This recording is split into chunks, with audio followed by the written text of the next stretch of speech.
Alhamdulillahilladzi anzalal Qur'an hudan lin-nasi wa bayyinatin minal huda wal furqan. Walladzi anzalal Qur'ana fi syahri Ramadan. Asyhadu an la ilaha illallah wahdahu la syarika lah. Wa asyhadu anna sayyidana wa nabiyyana Muhammadan abduhu wa rasuluhu la nabiyya ba'dahu. Allahumma shalli wa sallim wa barik wa karim ala habibina wa syafi'ina wa qurrati ayunina wa maulana Muhammad wa ala alihi wa ashabihi wa man tabi'al huda ila yaumil qiyamah. Amma ba'd, fa ya ibadallah ittaqullaha haqqa tuqatih wa la tamutunna illa wa antum muslimun. Wa qala Allah ta'ala fi kitabihil karim wa huwa asdaqul qailin. A'udzu billahi minasy syaithanir rajim. Bismillahirrahmanirrahim. Wa nunazzilu minal Qur'ani ma huwa shifaa'un wa rahmatun lil mu'minin wa la yazidu adh-dhalimina illa khasara. Wa qala Rasulullah sallallahu alaihi wa alihi wasallam khairukum man ta'allama al-Qur'an wa 'allamahu. Sadaqallahu wa sadaqa rasuluhu ma'asyiral muslimin. Sidang Jumat yang terhormat, bersyukur kita alhamdulillah kesempatan mulia ini di hari bulan suci Ramadan, hari Jumat Sayyidul Ayyam. Saat ini adalah saat yang paling berbahagia bagi kita, karena kita sudah memasuki pertengahan bulan suci Ramadan. Berarti kita sukses menjalankan ibadah puasa sudah 15 hari dan hari ini adalah hari ke-16. Oleh karena itu, tradisi yang sangat baik, ada istilah pembacaan kunut di syahri Ramadan yang pertengahan, diwujudkan dengan rasa syukur, makan bersama ketupat para jamaah setelah sholat tarawih. Bagian tradisi yang sangat baik ini adalah pertanda bahwa sesungguhnya umat Islam mengetahui apa yang terjadi di tanggal 17 Ramadan tidak lain tidak bukan adalah nuzulul Quran.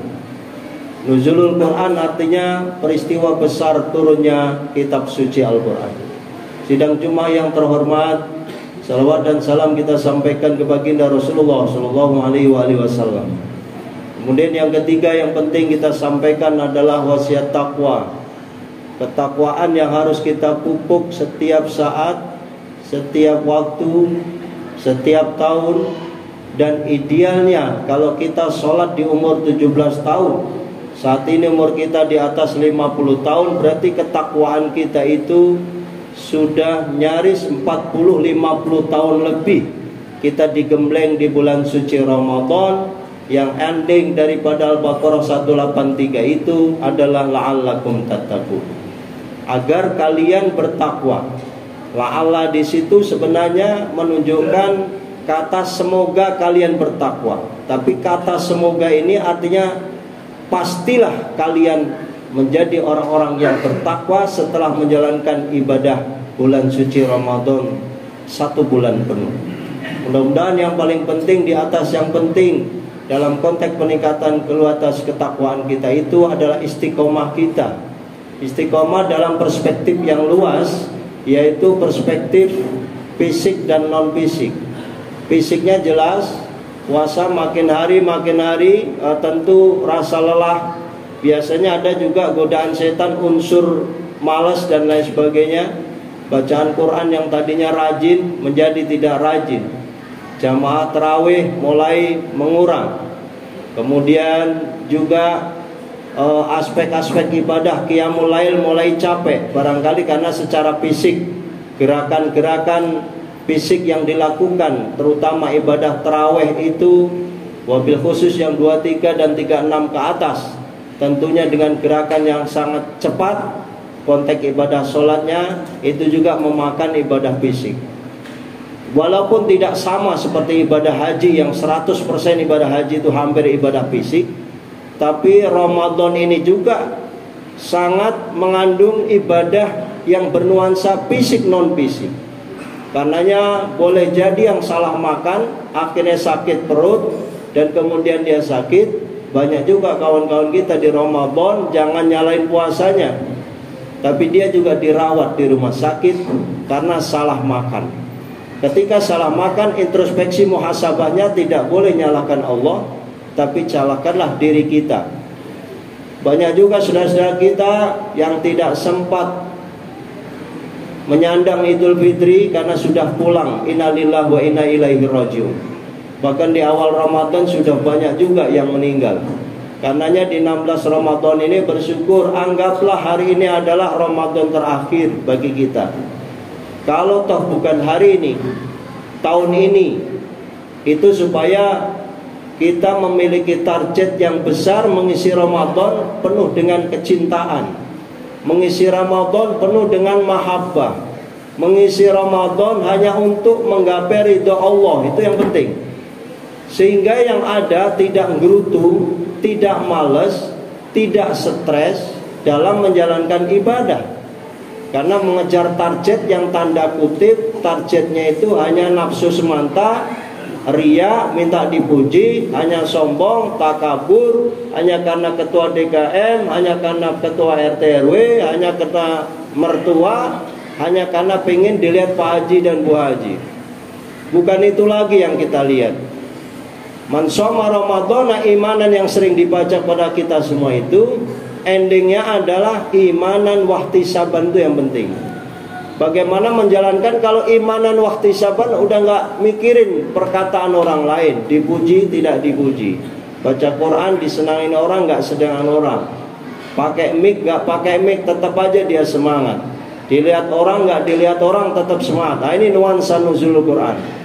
Bagaimana supaya orang ketika peristiwa besar nuzul Quran, diturunkannya Allah Al-Quran kepada kanjeng Nabi Muhammad SAW, dari Lauhil Mahfud ke Baitul Izzah, utuh Quran itu oleh Allah. Saya ulangi, dari Lauhil Mahfud ke Baitul Izzah, Quran itu sudah utuh dengan urutan seperti itu ketika diturunkan kepada kanjeng Nabi Muhammad SAW.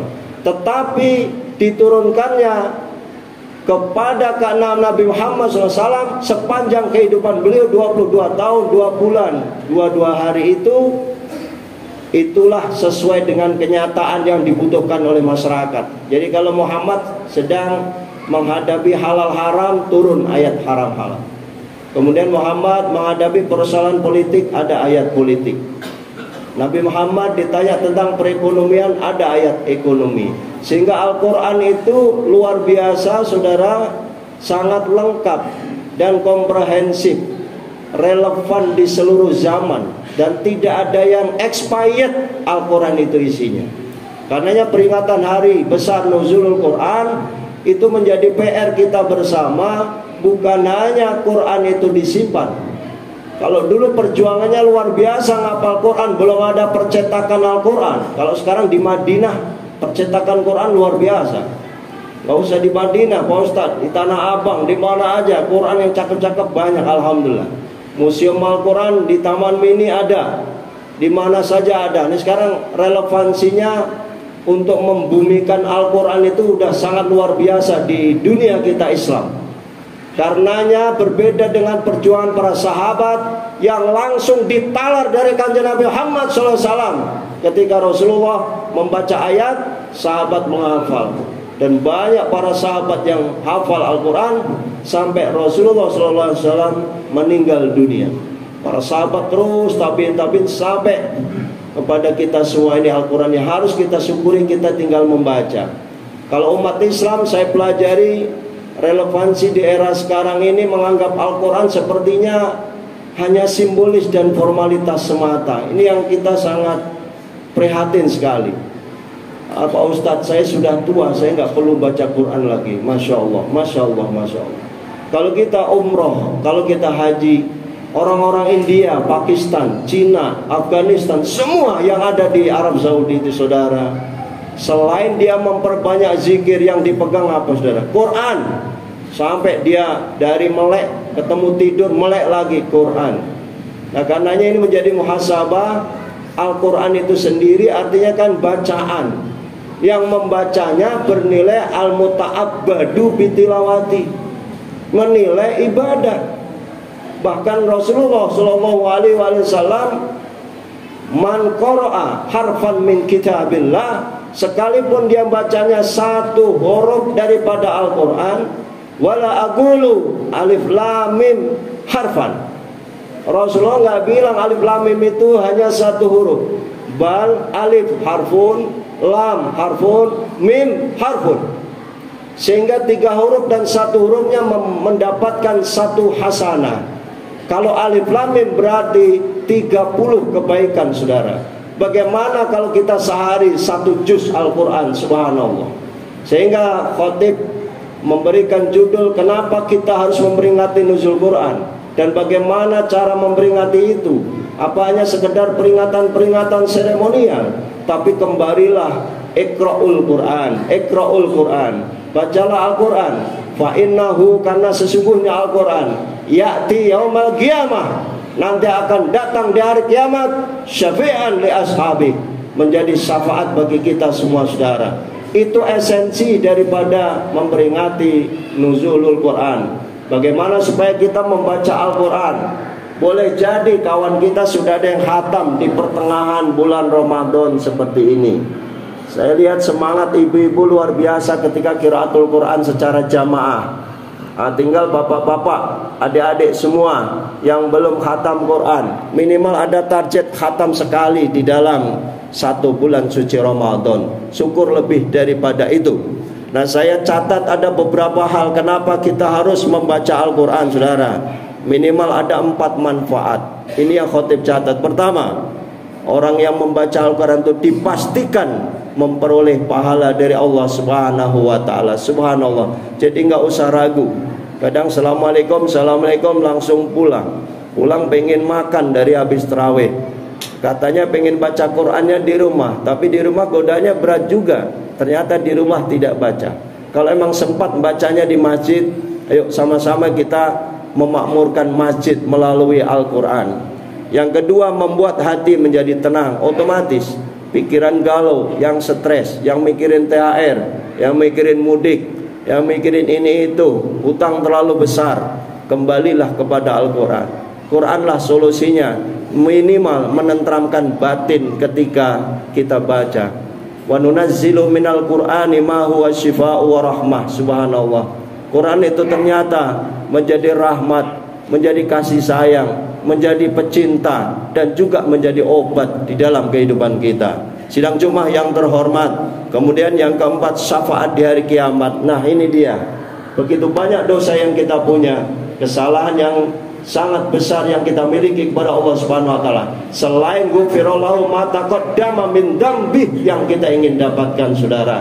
Dari capeknya puasa di siang hari, dari lelahnya rakaat demi rakaat menjalankan tarawih itu, kalau iman dan ihtisaban menjadi dasarnya, ghufirallahu ma taqaddama min dzambi, tapi jangan lupa mendapatkan syafaat kelak di yaumil qiyamah. Barokahnya syafaatnya pembacaan kitab suci Al-Quran. Semoga sama-sama kita lebih semangat menghidupkan qiyamul lail di akhir Ramadan. Utamanya malam ini adalah malam 17, masih banyak kesempatan. Bagaimana kaifiyah menggapai Lailatul Qadar, dan itu harus dipersiapkan, saudara. Bukan hanya mental, tapi juga fisik kita yang sehat. Jagalah kesehatan kita, yang tahu diri kita, obatnya apa, vitaminnya apa, istirahat jam berapa, bagaimana kita harus bangun, bagaimana kita harus menambah ibadah sunnah di malam hari, bagaimana cara menghatamkan Quran, yang tahu adalah diri kita. Semoga khutbah singkat ini bermanfaat. Barakallahu li wa lakum fil Qur'anil azim, wa nafa'ani wa iyyakum bima fihi min ayat wa dzikril hakim, wa taqabbal minni wa minkum tilawatahu innahu wal ghafurur rahim.